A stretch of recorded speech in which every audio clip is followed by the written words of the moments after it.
Cut to the vandals across the way. They're over there trying to choke down another bowl of plain veggie soup. Yeah, it's as sad as it sounds. Their leader's trying to keep it together, but the crew's losing it. Muttering, grumbling, ready to riot. And then, the mouth-watering smell of grilled meat starts wafting over from Wang's side. Instant chaos. The vandals are practically drooling, realizing the gang's having what smells like a 5-star feast. Back to Wang, who's out there playing master chef. Everyone's floored by the spread he's put together. Miao catches on and starts laughing, realizing this was all part of Wang's evil genius plan to drive the vandals crazy with jealousy. Yue, on the other hand, is low-key jealous that Wang is showing off. She's got feelings, but who's got time for that when there's grilled meat involved? Meanwhile, the vandals are losing it. One guy's like, "I can't take this anymore, all we eat is soup." Another chimes in, "Remember when we had to eat, people? Yeah, this sucks even more." Their leader tells them to shut up and wait for the perfect moment to strike. He's got 300 zombies on standby, ready to be unleashed. Suddenly, the sound of gunshots echoes through the air. The vandals tense up, thinking this is it. Maybe our gang's trying to make a break for it. Turns out, it's just the kids practicing their aim on the zombies. Wang's got them lined up like it's zombie boot camp. After practice, Wang congratulates him and even hands out a little prize. Shounen, being the MVP he is, insists on sharing it with Xiaobao because, family and teamwork and all that wholesome stuff. This leaves Xiaobao deep in thought, like really thinking about how they're all basically a family now. Later, Wang spoils the kids with more food as a reward for helping take out the zombies. She's worried Wang's blowing through their food stash like there's no tomorrow, but Wang, dude's just like, chill, trust me. Miao's starting to pick up on something weird, though. Every time the rations bag runs low, it's mysteriously full again the next day. She's dying to know Wang's secret, but figures it's not worth stressing over. For now. After all, thanks to him, they're still alive and kicking. Meanwhile, Wang gathers the kids and a sniper rifle, announcing it's time for art class. Cue a whole day and night of zombie target practice. The vandals watching from afar, straight up panicking. They thought they'd just wait it out until Wang and the gang ran out of bullets, but now they're thinking these guys might have an infinite ammo cheat code or something. By the time night falls, every zombie in the area is toast. Wang's completely wiped, though. Yue suggests teaming up to make things easier on him, but he waves her off like, "Nah, I got this. Plus, I'm leveling up my weapon skills here, so it's all good." Over the next few days, it's all Wang, all the time, as he single-handedly clears out wave after wave of zombies while his crew chills, eats well, and gets some much-needed rest. Eventually, he levels up his weapon system to level 4, upgrading his pistol into a sniper rifle in the process. Big flex. He even brags that his shooting skills have surpassed Officer Miao's. She's probably low-key annoyed but doesn't say anything. 7 days later, out of nowhere, he shows up with another box of supplies, because that's just how he rolls. He tells the group he's heading out again for another 7 days and to hold down the fort while he's gone. Before leaving, though, he drops a bombshell. He's been sneaking food into their stash, but it costs a ton of gold. He hints at having a way to turn gold into valuable supplies, but promises to spill the full tea later. Yu, ever the ride or die, assures Wang they've got his back no matter how he's pulling it off. She's like, "Your secret's safe with us. Do what you gotta do." With that, Wang takes off, feeling a little more at ease, and heads back to the real world. But his return trip? Total disaster. He lands in a pretty sketchy spot and immediately starts yelling at the system to please get it together next time. Our boy Wang grabs his phone and bam, a flood of missed calls from his friends and, oh yeah, one from his ex. He freezes for a second, thinking, what the hell does she want now? Maybe she got dumped and wants to crawl back. Who knows? But he's got bigger fish to fry right now, like calling up his buddy Hong Fei to discuss their plan to open a jewelry shop. Wong heads back to his villa, finally gets a signal and calls Hong Fei. He's all, "Yo, sorry I missed your calls. I was out running errands in the middle of nowhere. Signal sucked. What's up? The cops looking for you or something?" Hong Fei's like, "Wait, what? Why would the cops be after me?" Wang explains, "Well, I did kinda destroy the black tigers, and I was a bit worried they'd snitch or something." But Hong Fei just laughs and says, "Bro, relax. If those punks called the cops, they'd be the laughingstock of the whole city. No way they'd risk that kind of embarrassment."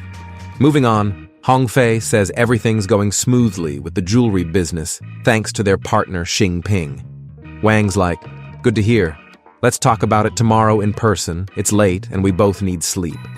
Just as he hangs up, his phone rings again. Guess who? His ex, Zhao Qian. Oh boy, here we go. He answers with a sharp, "What do you want?" She gets straight to the point. "I heard you took down some black tiger guys with a gun. Is it true?"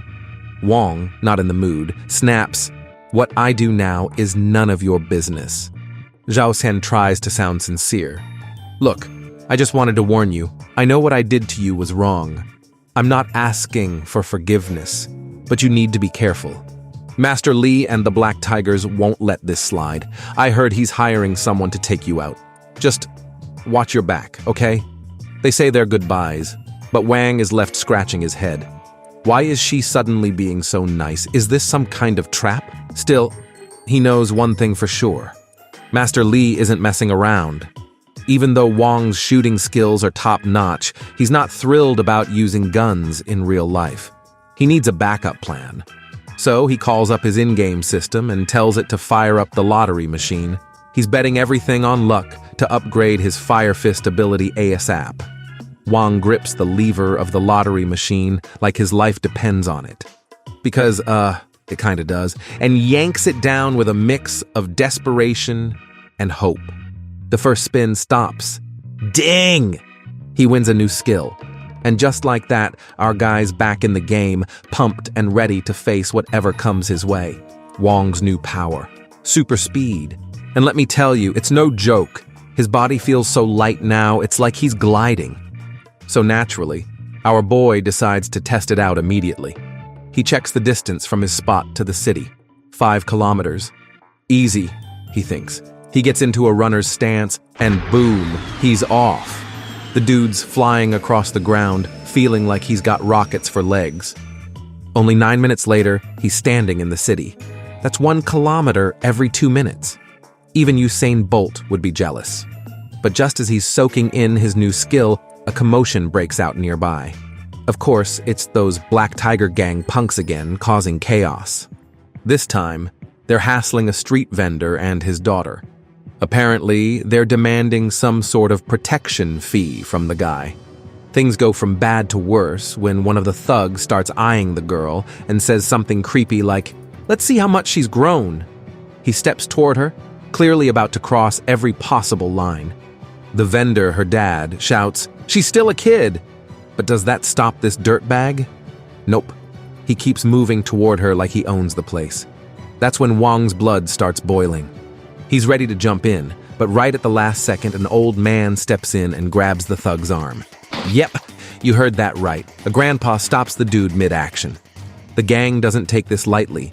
They start yelling, "Let him go, old man, or we'll blow your head off!" But the grandpa, he's unshaken. Cool as ice, he stares them down, not letting go. One of the other gang members grabs the vendor and threatens to snap his neck if the old man doesn't back off. Wang notices something strange. No one else seems to see what he sees. The old man isn't just strong. There's something different about him. The thug finally snaps and swings a punch right at the grandpa's face. And guess what? It lands. Dead center. But nothing happens. Nothing. The old man doesn't even flinch. The thug looks like he just punched a steel wall. Now he's freaking out. The grandpa smirks and says, "No tricks here. You kids today have forgotten the wisdom of the past. Ever heard of Kung Fu?" Before anyone can answer, bam! The old man moves so fast, it's almost a blur. 2 palm strikes later, and the thugs are flying through the air like ragdolls. But the black tigers aren't done yet. More of them pull out knives and charge at the grandpa. They're ready to end this guy for humiliating them. Yet, even with their blades, they can't touch him. The grandpa dodges their attacks with the ease of someone half his age. Even though he looks tired, he's still leagues ahead of these punks. One of the guys grabs a chair, fully ready to smash it over someone's head, but Wang catches on just in time. Oh, he's not about to just stand there like some clueless rookie. Nah, my guy fires up his flaming palm technique, stopping the dude who was about to lay out the old man. And let me tell you, that move leaves everyone wide-eyed, especially the old man. The father and daughter start pouring out their thanks, all teary-eyed and grateful, but Wang's not playing the nice guy all the way. He's like, listen, you can't stick around here anymore. These guys aren't gonna let you off easy. Pack it up and find somewhere else, old man. Meanwhile, the Black Tiger crew, they didn't sign up for a showdown with actual martial artists. They're already thinking about booking it out of there. But just as the bald dude's trying to sneak off, Wang steps in, all cool and menacing. Whoa there, cue ball. Leaving already? We're not done yet. The guy starts shaking in his boots. Well, if he even had boots. I don't care whose turf this is, Black Tigers or whoever. You don't get to bully people like that anymore. Got it? Baldy nods like his life depends on it and swears they won't pull that crap again. Then, trying to save face, he nervously asks Wang, which faction are you and the old man with? Wang just smirks and says, factions? Nah, I'm solo, but you better remember the name. Wang Bing. With that, Wang helps the old man up, asking for his name. The old guy dodges the question like a pro. You're not ready to know that yet, kid. Maybe someday. Meanwhile, Baldy suddenly has a light bulb moment. This Wang guy is that Wang, the one who put his boss, Dong, in the hospital. Apparently, Dong had tried to mess with Wang, but Wang shot him in the leg and left him bedridden. So yeah, Baldy takes the hint and scurries off before things get worse. The crowd around Wang starts whispering, dude, you should leave. You've ticked off the Black Tigers and they don't let stuff like this slide. Wang decides to take their advice. But just as he's about to head out, the old man pipes up. Hey, want to grab a cup of tea with me? Wang, ever the gentleman, happily agrees. Cut to a little later. They're sitting down, sipping tea, and the old man drops some serious martial arts wisdom.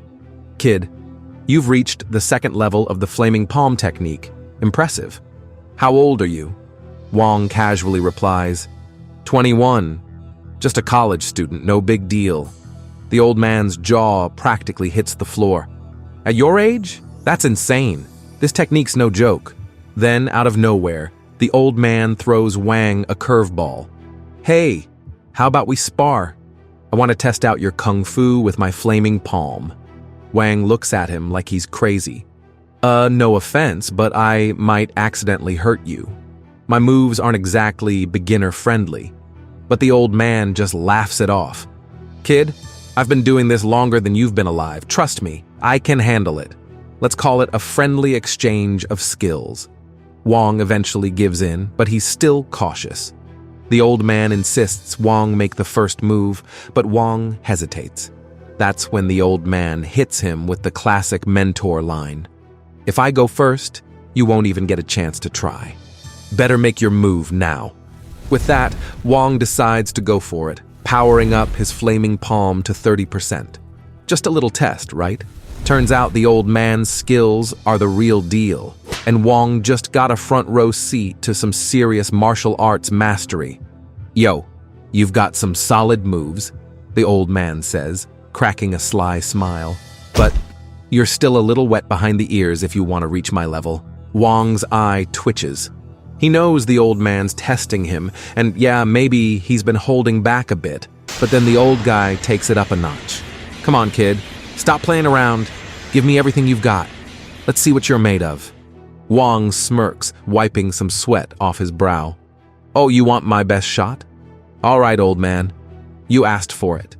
He takes a step back, his fists glowing faintly, heat radiating off his palms like the sun itself decided to get involved. Time to go full send. In a blink, Wong takes off like a rocket. Alrighty, that's a wrap for today's episode. Go check the channel to see if the next part's already up. If it is, it'll be right here on the screen, so just click it and boom, you're there. Catch you in the next vid. Bye.